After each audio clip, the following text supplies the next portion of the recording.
শেষ হয়ে যায়। এপিসোডটির শুরুতেই আমাদের ওই সংস্থাটির হেডকোয়ার্টারে চলা মিটিংটি দেখানো হয়, যারা এর আগের বার সুংরংকে মারার চেষ্টা করেছিল। তো এই সংস্থাটির বস তার সকল লোকদের উপর রাগারাগি করছিল সুংরংকে হত্যা না করতে পারার জন্য। এই সংস্থাটি মূলত মানুষদেরকে মারার কন্ট্রাক্ট নিয়ে থাকে, আর এই লাইনে এই কোম্পানিটির অনেক নামডাক রয়েছে।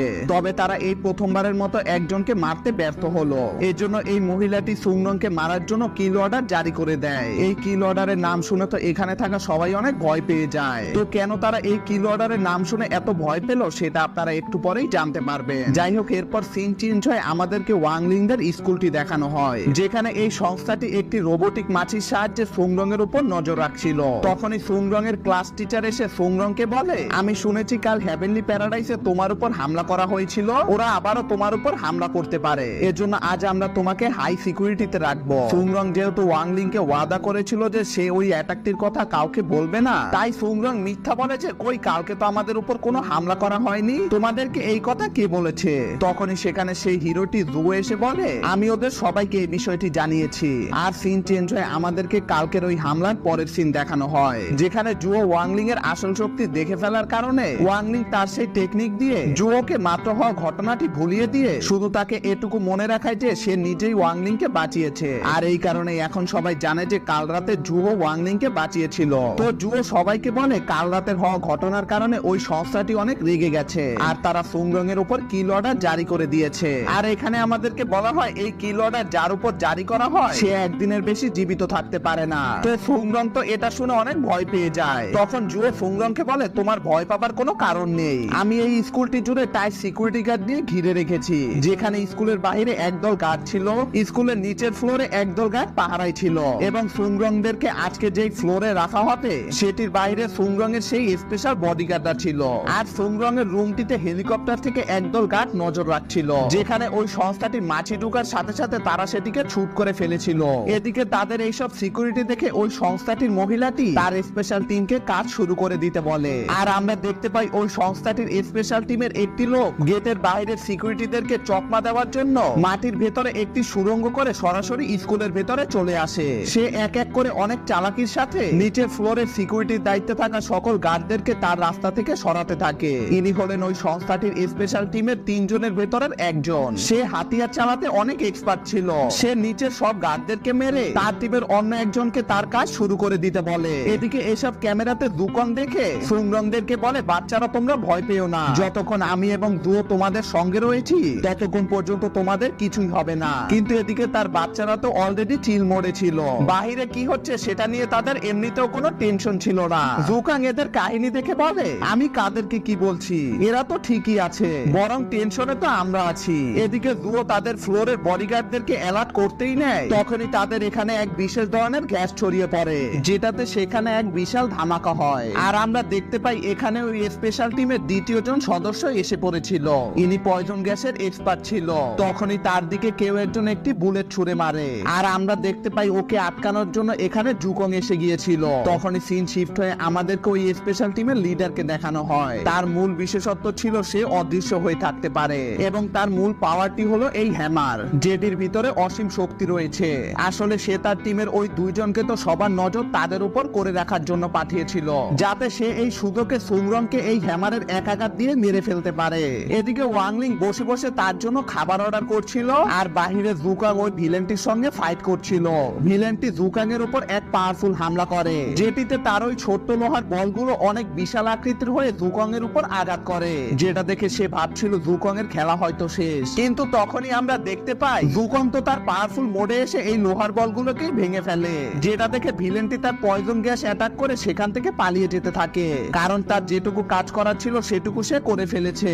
এখন বাকিটা তার লিডার করবে। কিন্তু তখনই ওয়াংলিং এর অর্ডার করা খাবারটি তার স্কুলের বাইরে চলে আসে, যেটাকে রিসিভ করতে যাওয়ার জন্য ওয়াংলিং রুমের দরজা খোলার সাথে সাথে সে ভিলেনটি সেখানে বাড়ি খেয়ে নিচে পড়ে যায়। আর এই সুযোগে জুগান তাকে আটক করে ফেলে। তাদের লিডার এই খবরটি পেয়ে গিয়ে তার টিমের নাম্বার 1 কে জিজ্ঞাসা করে যে সে কি ঠিক আছে নাকি। তখন সে বলে সে একদম ঠিক আছে। তখনই তার সামনে সেই টুনশন চলে আসে। সে প্রথম দেখাতে পাবে এটি হয়তো নরমাল কোনো কুকুর হবে। সে টুনশনকে নরমাল কুকুর ভেবে আদর করতেই নেয়, তখনই টুনশন তার হাতে কামড়ে দেয়। যেই কামড়ে টুনশন ওর থেকে সকল স্পিরিচুয়াল পাওয়ার ছিনিয়ে নিয়েছিল, যার কারণে সে একেবারে দুর্বল হয়ে পড়ে। আর টুনশন তার আসল রূপে ফিরে এসে সেই ভিলেনটিকে হারিয়ে দেয়। এখন শুধু তাদের লিডারই বেঁচে ছিল। সে ফাইটিং এর জন্য প্রস্তুত হতে তার সকল স্পিরিচুয়াল পাওয়ার ওই হ্যামারটিতে জমা করছিল।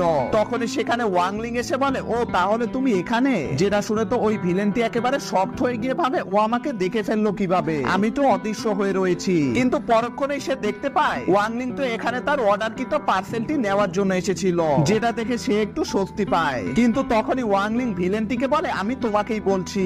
এটা শুনে তো সে পুরো চমকে যায়। ওয়াংলিং বলে, আমার বলতে খুব দুঃখ হচ্ছে যে তোমার সব প্ল্যান ফেল হয়ে গেছে। যেটা শুনে তো সে পুরো রেগে গিয়ে তার সকল এনার্জি বাহিরে এনে ফেলে। আর এই এনার্জি লেভেল দেখে তো জোরা পুরো ভয় পেয়ে যায়। ভিলেনটি বলে, ও আমার অদৃশ্যতা দেখে ফেলেছে, এখন আমি ওই মেয়েকে মারার পূর্বে আগে ওকে শেষ করব।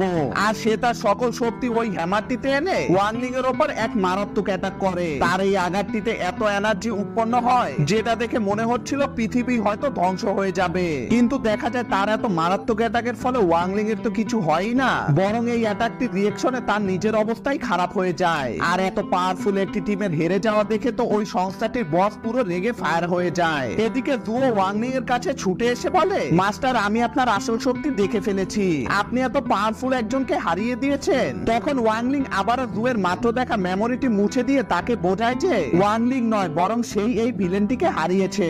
আর সবার কাছে আবারও জুও হিরো হয়ে যায়। কিন্তু এখানে যেহেতু মাত্র ওয়াংলিংও ছিল, তাই সবাই তো এখানে ওয়াংলিং এর উপর সন্দেহ করতে পারে যে সে এত পাওয়ারফুল একটি হামলা থেকে বেঁচে গেল কিভাবে। এজন্য সে সবাইকে মিথ্যা দেখানোর জন্য আহত হবার নাটক করে। আর ওয়াংলিং এর এই অবস্থা দেখে সুংরং কেন জানি অনেক বেশি টেনশনে পড়ে যায়। সে কিন্তু জানে যে ওয়াংলিং এর কিছুই হয়নি, তবুও সে এরকমটা কেন করছে সেটা আপনারা একটু পরেই জানতে পারবেন। যাই হোক, সুংরং ওয়াংলিং এর মেডিকেল চেকআপের জন্য তার বাসায় একটি পুরো সেটআপ বানিয়ে দেয়। আর ওয়াংলিংও এই সুযোগে অসুস্থতার বাহানা দিয়ে 10 দিন ধরে সুংরং এর এই সেটআপের মজা নিতে থাকে। যেটা দেখে ওয়াংলিং এর মা ওয়াংলিং কে বলে, তোমার যদি নাটক শেষ হয়ে থাকে তাহলে তুমি কালকেই তোমার বন্ধুদেরকে বলে দিবে যে তুমি সুস্থ হয়ে গেছো এবং পরশু থেকে তুমি স্কুলে যাওয়া শুরু করবে। তখনই ওয়াংলিং কে দেখতে তার ফ্রেন্ডরা তার বাসায় এসে পড়ে।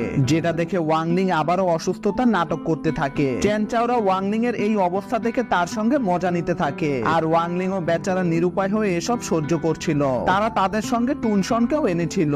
ওয়াংলিং যাতে দ্রুত সুস্থ হয়ে যায় এজন্য সুংরং অনেকগুলো হাই কোয়ালিটি মানের মেডিসিন এনেছিল, যেটার ভেতরে একটি বিশাল ইনজেকশনও ছিল। ওয়াংলিং তো এটা দেখে পুরো অবাক হয়ে যায়। আসলে ওয়াংলিং যখন আহত হবার নাটক করছিল তখন সুংরং উপরে উপরে সবাইকে টেনশন দেখালেও সে মনে মনে তো অনেক খুশি হচ্ছিল যে সে ওয়াংলিং কে এই বড় ইনজেকশনটি দিতে পারবে। সুংরং ওয়াংলিং কে এই বিশাল ইনজেকশনটি দিতেই যায় তখনই চ্যানচা ওয়াংলিং কে বলে ওঠে, মাস্টার জুকান তোমার জন্য এই ব্রেসলাইটটি পাঠিয়েছে। এই ব্রেসলাইটটি দিয়ে মানুষের স্পিরিচুয়াল পাওয়ার রিড করা যায়। অ্যাকচুয়ালি সেই ঘটনার পর থেকে সবাই সন্দেহ করছে যে ওয়াংলিং যতটা নিজেকে দুর্বল প্রমাণ করে সে আসলে অতটা দুর্বল নয়। তো চ্যানচা ওয়াংলিং কে এখন এই ব্রেসলাইটটি পড়তে বললে তখনই সুংরং চ্যানচাওকে বলে, তুমি তোমার এসব কাজ তো পরেও করতে পারবে, আমাদেরকে আগে ওয়াংলিং কে সুস্থ বানাতে হবে। যেটা শুনে গুয়াহাও বলে, আচ্ছা ঠিক আছে, তুমি আগে ওয়াংলিং কে এই ইনজেকশনটি লাগিয়ে নাও। তো সুংরং এর এই বিশাল ইনজেকশনটি দেখে তো ওয়াংলিং পুরো ভয় পেয়ে যায়। আর এই ভয়ে ওয়াংলিং লাফ দিয়ে বিছানা থেকে উঠে বলে, আমি তো একেবারে সুস্থ হয়ে গেছি,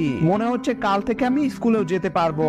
যেটা দেখে তো চ্যানচাওরা পুরো শকড হয়ে যায়। তো এরপর চ্যানচাও ওয়াংলিং কে দেখায় যে কিভাবে এই ব্রেসলেটটির সাহায্যে নিজের স্পিরিচুয়াল পাওয়ার রিড করা যায়। চ্যানচাও এর টেস্টে তার স্পিরিচুয়াল পাওয়ার আসে 600। যেটা দেখে গুয়াহাও বলে, আমাদের স্পিরিচুয়াল পাওয়ার তো স্কুলের প্রথম দিনেই গণনা করা হয়েছিল, তাহলে এখন এটা করার মানে কি? যেটির উত্তরে চ্যানচাও বলে, স্কুলের ওইটা ছিল তোমার ভেতরের স্পিরিচুয়াল পাওয়ার, এবং এই ব্রেসলেটটি দ্বারা দেখা যাবে মানুষ তার শরীর থেকে কতটা স্পিরিচুয়াল পাওয়ার বাইরে বের করতে পারে, যেটা কারো সাথে ফাইটিং এর সময় কাজে লাগে। পৃথিবীর প্রত্যেকটি লোক তাদের এই স্পিরিচুয়াল বাহিরে বের করে আনার জন্য কঠোর ট্রেনিং করে থাকে। কারো শরীরের ভেতরে কতটা স্পিরিচুয়াল পাওয়ার রয়েছে সেটা ততক্ষণ পর্যন্ত না কাজে লাগবে যতক্ষণ না পর্যন্ত সে এই স্পিরিচুয়াল পাওয়ারকে বাহিরে বের করে আনতে না পারবে। এই ব্রেসলাইটটি দিয়ে গণনা করা স্পিরিচুয়াল ফোর্সের একটি লিডার বোর্ড রয়েছে, যেখানে পৃথিবীর সমস্ত মিডল স্কুলারদের স্বপ্ন এই লিডার বোর্ডের টপ 10 এ নিজের নাম আনা। তখন সিন শিফট হয় আমাদেরকে অন্য একটি স্কুলের স্টুডেন্টদের দেখানো হয়, যেখানে তারা এক এক করে তাদের এই স্পিরিচুয়াল ফোর্সের ট্রেনিং দিচ্ছিল।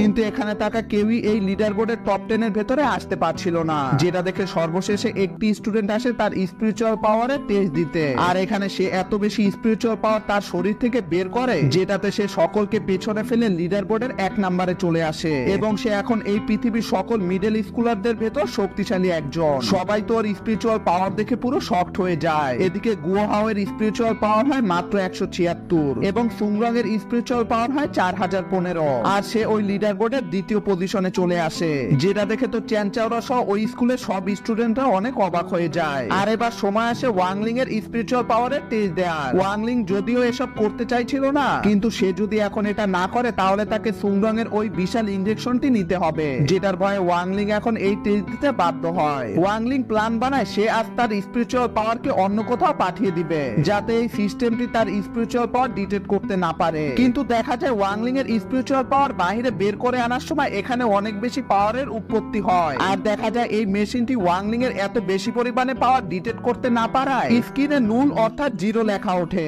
আর আমরা দেখতে পাই ওয়াংলিং এর স্পিরিচুয়াল পাওয়ার তো মহাকাশে চলে গিয়েছিল। কিন্তু এখানে একটি অবাক করা বিষয় হলো ওয়াংলিং এর স্পিরিচুয়াল পাওয়ার 0 হওয়ার পরও সে লিডার বোর্ডের টপে এসে পড়েছিল, যেটা দেখে তো ওই স্কুলের সব স্টুডেন্টরা পুরো অবাক হয়ে যায়। তারা চেক করতে থাকে যে সিস্টেমে কোনো সমস্যা হয়েছে নাকি। ওয়াংলিং বুঝতে পারছিল না যে সে তার স্পিরিচুয়াল পাওয়ার মহাকাশে পাঠিয়ে দেওয়ার পরও সে লিডার বোর্ডের টপে কি করে চলে আসলো, যেই কারণে ওয়াংলিং সবার থেকে নিজের শক্তি লুকিয়ে রেখে আসছে।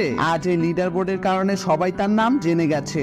এটা ভেবে ওয়াংলিং একটু টেনশনে পড়ে যায়। তো ওয়াংলিং রাতের বেলায় গুহাওকে তার বাসায় ডাকে, যাতে গুহাও এই সিস্টেমটিকে হ্যাক করে ওয়াংলিং এর স্পিরিচুয়াল পাওয়ারের সংখ্যা 100 কাছাকাছি করে রাখে, এবং যাতে এই টপ 10 লিডার বোর্ড থেকে তার নামটি সরে আসে। এখন এই সিস্টেমটিতে প্রবেশ করার জন্য গুহাওয়ের একটি পাসওয়ার্ডের প্রয়োজন, কিন্তু সে কিছুতেই এই পাসওয়ার্ডটিকে হ্যাক করতে পারছিল না। এদিকে ওই স্কুলের স্টুডেন্টরা দেখে তাদের সিস্টেমে কোনো প্রবলেমই নেই। তারা বুঝতে পারছিল না যে সিস্টেমে যদি কোনো প্রবলেমই না থাকে তাহলে ওয়াংলিং 0 স্কোর নিয়ে কিভাবে লিডার বোর্ডের টপে এসে পড়লো। এদিকে গুয়াও যখন অনেক চেষ্টার পরও সিস্টেমের পাসওয়ার্ডটিকে হ্যাক করতে পারছিল না, তখন ওয়াংলিং নিজে এটা ট্রাই করতে গেলে সে একবারই এটির পাসওয়ার্ডটিকে হ্যাক করে ফেলে এবং তারা ওই সিস্টেমে প্রবেশ করে। গুয়াও খুঁজতে থাকে যে ওয়াংলিং এর নাম কোথায় রয়েছে, আর গুয়াও এর এই অ্যাক্টিভিটি ওই স্টুডেন্টরাও দেখে ফেলে। তারা বুঝতে পারে সিস্টেমে কোনো এক হ্যাকার ঢুকে কিছু একটা চেঞ্জ করার চেষ্টা করছে। তারা ওই হ্যাকারটিকে আটকানোর চেষ্টা করছিল, কারণ ও সিকিউরিটি অ্যালার্মের দিকে যাচ্ছে।